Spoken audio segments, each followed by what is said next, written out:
ओम श्री परमात्मने नमः। श्रीमद्भगवद गीता अथ त्रयोदशोऽध्यायः।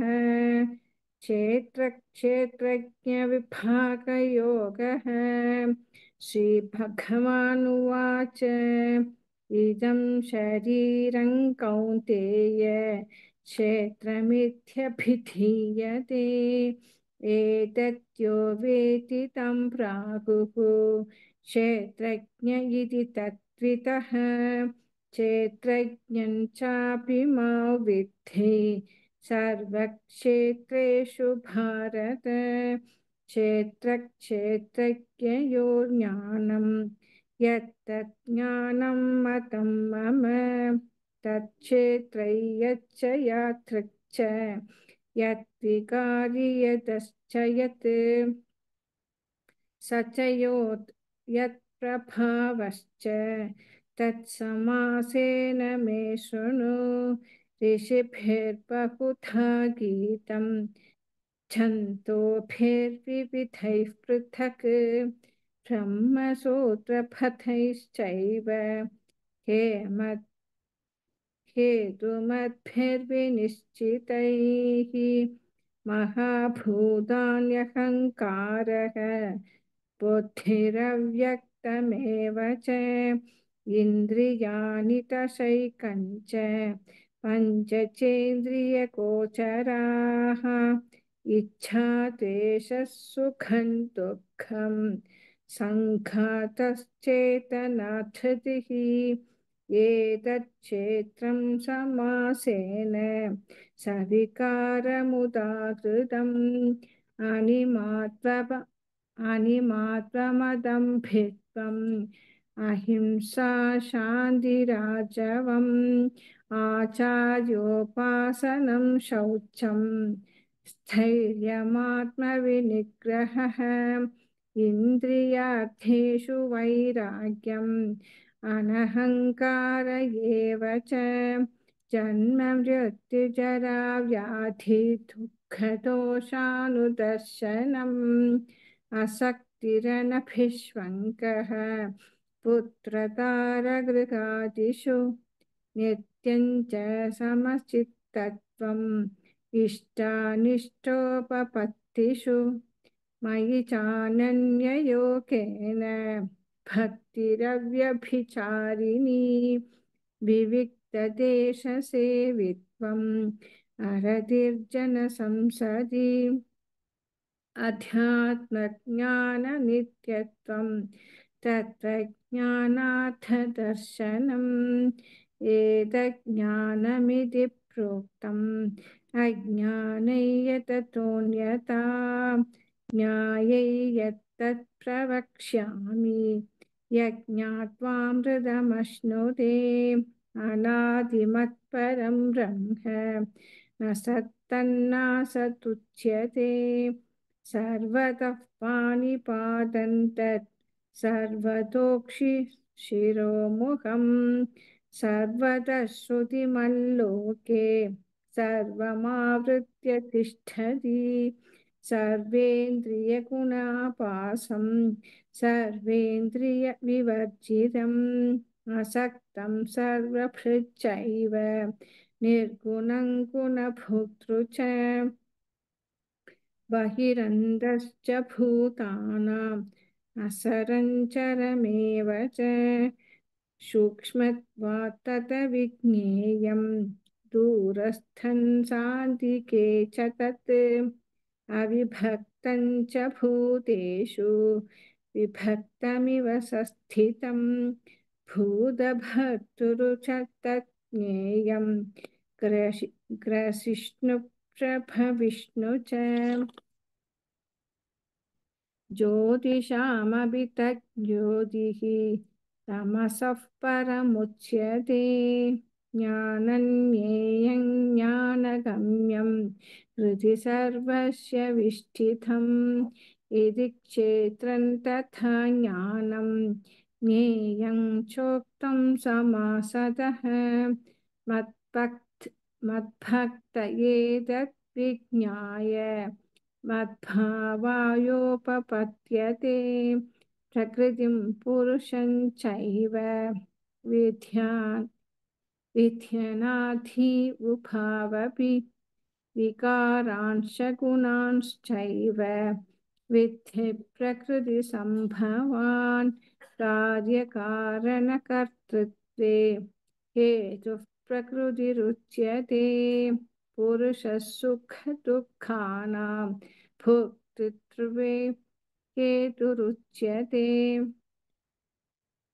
पुरुषः प्रकृतिस्थो हि भुङ्क्ते प्रकृतिजान् गुणान् कारणं गुणसङ्कोऽस्य सतसत्यो निजन्मसु उपथ्रष्टानुमन्दाच्च भर्ता भोक्ता महेश्वरः परमात्मेति चाप्युक्तः देहेऽस्मिन् पुरुषः परः य एवं पुरुषं प्रकृतिं च गुणैः सह सर्वथा वर्तमानोऽपि न स भूयोऽभिजायते ध्यानेनात्मनि पश्यन्ति केचिदात्मानमात्मना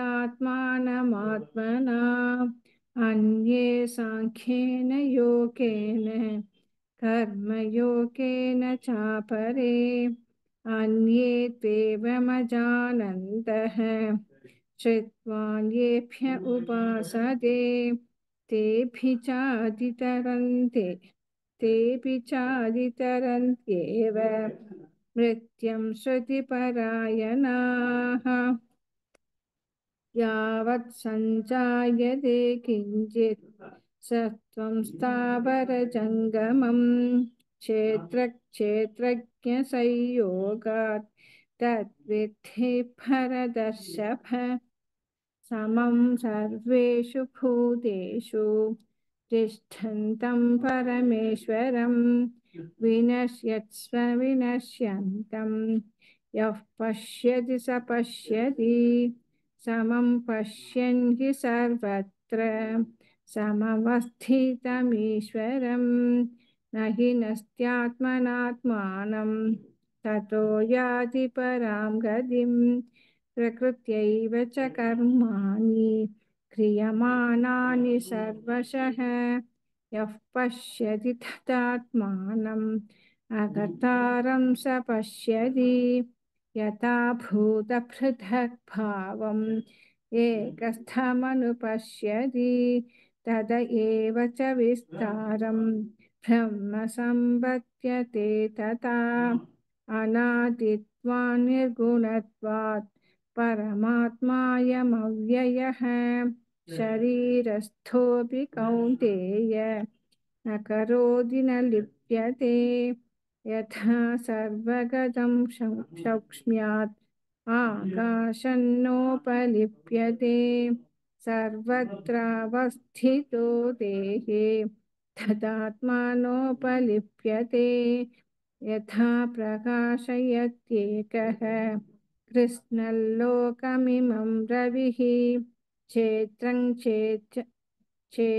क्षेत्री तथा कृष्णम् प्रकाशयति भारत क्षेत्रक्षेत्रज्ञयोरेवम् अन्तरज्ञानचक्षुषा भूतप्रकृतिमोक्षं च ये विदुर्यान्ति ते परम् ॐ तत्सदिति श्रीमद्भगवद्गीतासु उपनिषत्सु ब्रह्मविद्यायां योगशास्त्रे श्रीकृष्णार्जुनसंवादे क्षेत्रक्षेत्रज्ञविभागयोगो नाम त्रयोदशोऽध्यायः सर्वधर्मान् परित्यज्य मामेकं शरणं व्रज अहं त्वा सर्वपापेभ्यः मोक्षयिष्यामि मा शुचः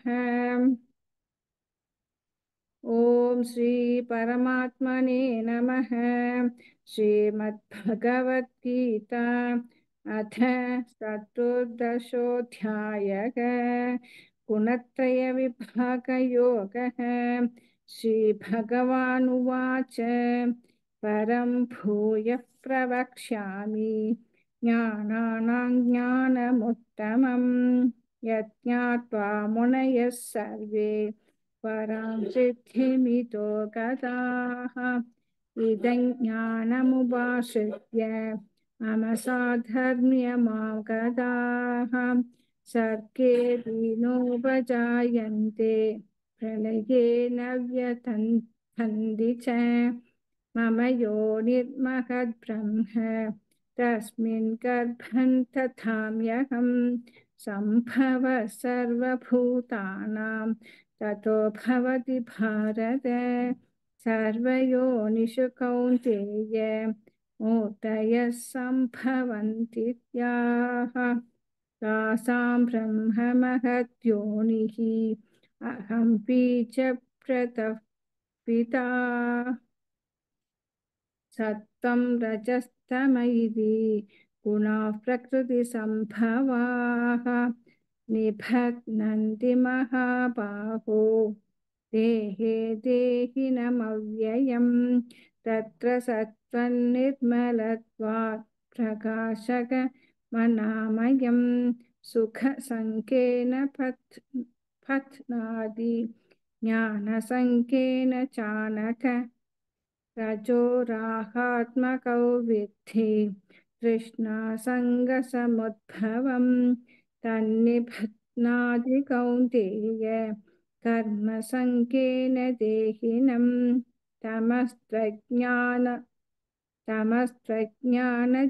विद्धि मोहनं सर्वदेहिनां प्रमादालस्य निद्राभिः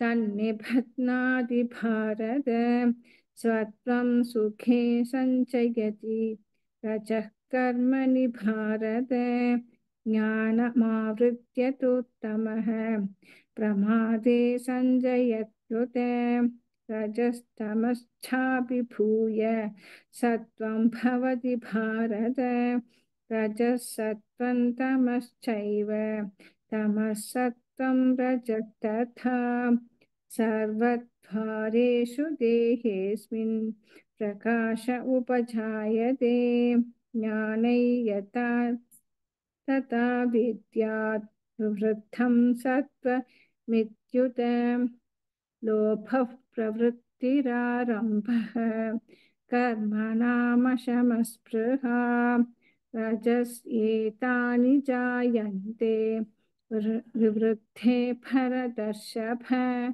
अप्रकाशो प्रवृत्तिश्च प्रमादो मोह एव च तमस्येतानि जायन्ते विवृद्धे कुरु नन्दन यदा सत्त्वे प्रवृद्धे तु प्रलये याति देहभृत् ततोत्तममितान् लोकान् अमलान् प्रतिपद्यते रजसि प्रलयं गत्वा कर्मसङ्गिषु जायते तथा प्रलीनस्तमसि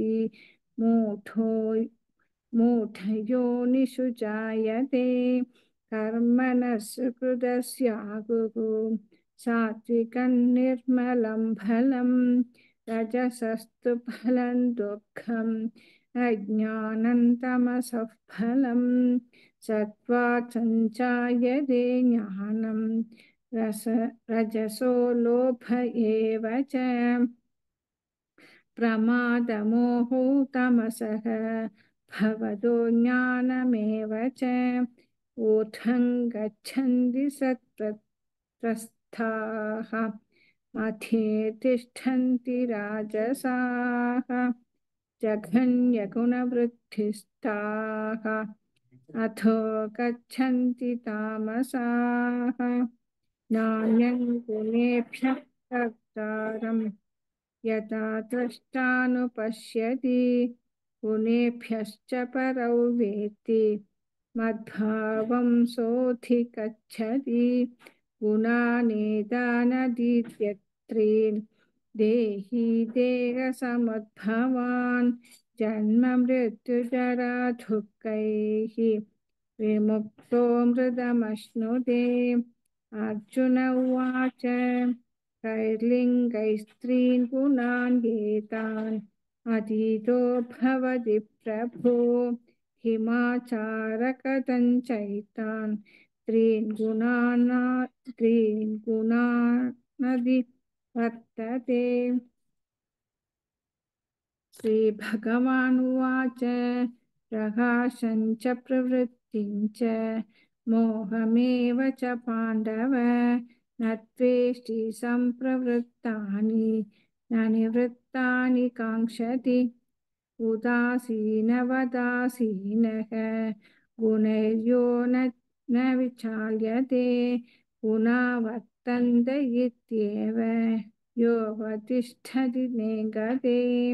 समदुःखसुखस्वस्थः समलोष्टाश्मकाञ्चनः तुल्यप्रिया प्रियो धीरः तुल्यनिन्दात्मसंस्तुतिः मानापमानयोस्तुल्यः तुल्यो मित्रारिपक्षयोः सर्वारम्भपरित्यागी गुणातीतः स उच्यते। माञ्चयो व्यभिचारेण भक्तियोगेन सेवते सगुणान् समतीत्यैतान् ब्रह्मभूयाय कल्पते। ब्रह्मणो हि प्रतिष्ठाहम् अमृतस्याव्ययस्य च शाश्वतस्य च धर्मस्य सुखस्यैकान्तिकस्य च। ॐ तत्सदिति श्रीमद्भगवद्गीतासु उपनिषत्सु ब्रह्मविद्यायां योगशास्त्रे श्रीकृष्णार्जुनसंवादे गुणत्रयविभागयोगो नाम चतुर्दशोऽध्यायः। सर्वधर्मान् परित्यज्य मामेकं शरणं व्रज अहं त्वा सर्वपापेभ्यः मोक्षयिष्यामि मा शुचः। ॐ श्री परमात्मने नमः। श्रीमद्भगवद्गीता अथ पञ्चदशोऽध्यायः पुरुषोत्तमयोगः। श्रीभगवानुवाच ओथ मूलमथ शाखम् अश्वत्थं प्राहुरव्ययम् छन्दांसि यस्य पर्णानि यस्तौ वेद च वेदवित् अधश्चोत्थं प्रसृतास्तस्य शाखाः पुनः प्रवृद्धा विषयप्रवालाः अतश्च मूलान्यनुसन्ततानि कर्मानुबन्धीनि मनुष्यलोके न रूपमस्येक तथोपलभ्यते नान्तो न चान्दिर्न सम्प्रतिष्ठा अश्वत्थमेनं सुविरूढमूलम् असङ्गशस्त्रेण दृढेन छित्त्वा ततः पतन्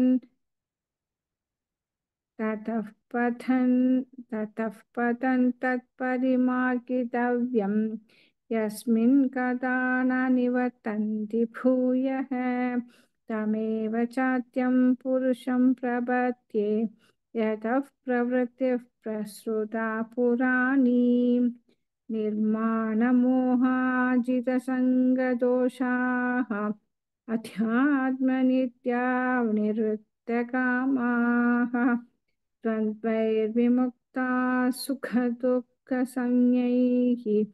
गच्छन्त्यमूढाः पदमव्ययं तत् न तद्भासयते सूर्यः न शशाङ्को न पावकः यद्गत्वा न निवर्तन्ते तद्धाम परमं मम ममैवांशो जीवलोके जीवभूतः सनातनः मनः षष्ठानीन्द्रियाणि प्रकृतिस्थानि कर्षति शरीरै यदवाप्नोति यच्चाप्युत्क्रामतीश्वरः गृहीत्वैतानि संयाति वायुर्गन्धानि वाशयात् श्रोत्रं चक्षुस्पर्शनं च रसनं घ्राणमेव च अधिष्ठाय मनश्चायं विषयानुपसेवते उत्क्रामन्तं स्थितौ वापि भुञ्जानौ वा गुणान्वितं विमुढानानुपश्यन्ति पश्यन्ति ज्ञानचक्षुषः यतन्तो योगिनश्चैनं पश्यन्त्यात्मन्यवस्थितं यतन्तोऽप्यकृतात्मानः नैनं पश्यन्त्यचेतसः यदादित्यगतं तेजः जगद्भासयतेऽखिलं यच्चन्द्रमसि यच्चाग्नौ तत्तेजो विद्धि मामकम् कामाविश्य च भूतानि धारयाम्यहमोजसा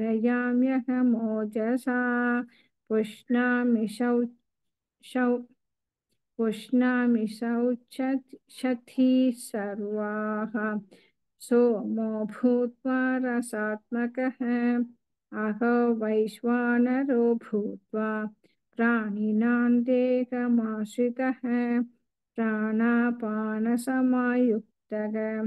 पचाम्यन्नं च चतुर्विधं सर्वस्य चाहं हृदि सन्निविष्टः मत्तस्मृतिर्ज्ञानमपोहनं च वेदैश्च सर्वैरहमेव वेद्यः वेदान्तकृद्वेदविदेव चाहं द्वाविमौ पुरुषौ लोके क्षर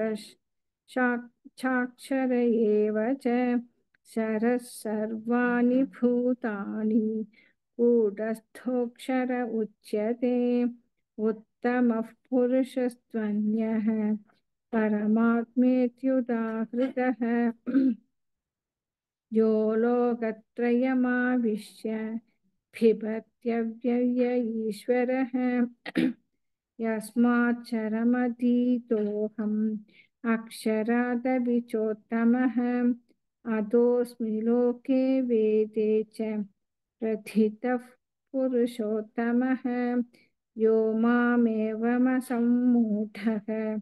जानाति पुरुषोत्तमम् स सर्वविद् भजति मां सर्वभावेन भारत इति गुह्यतमं शास्त्रम् इदमुक्तं मया नघ एतत् बुद्ध्वा बुद्धिमान् स्यात् कृतकृत्यश्च भारत ॐ तत्सदिति श्रीमद्भगवद्गीतासु उपनिषत्सु ब्रह्मविद्यायां योगशास्त्रे श्रीकृष्णार्जुनसंवादे पुरुषोत्तमयोगो नाम पञ्चदशोऽध्यायः सर्वधर्मान् परित्यज्य मामेकं शरणं व्रज अहं त्वा सर्वपापेभ्यः मोक्षयिष्यामि मा शुचः सर्वं श्रीकृष्ण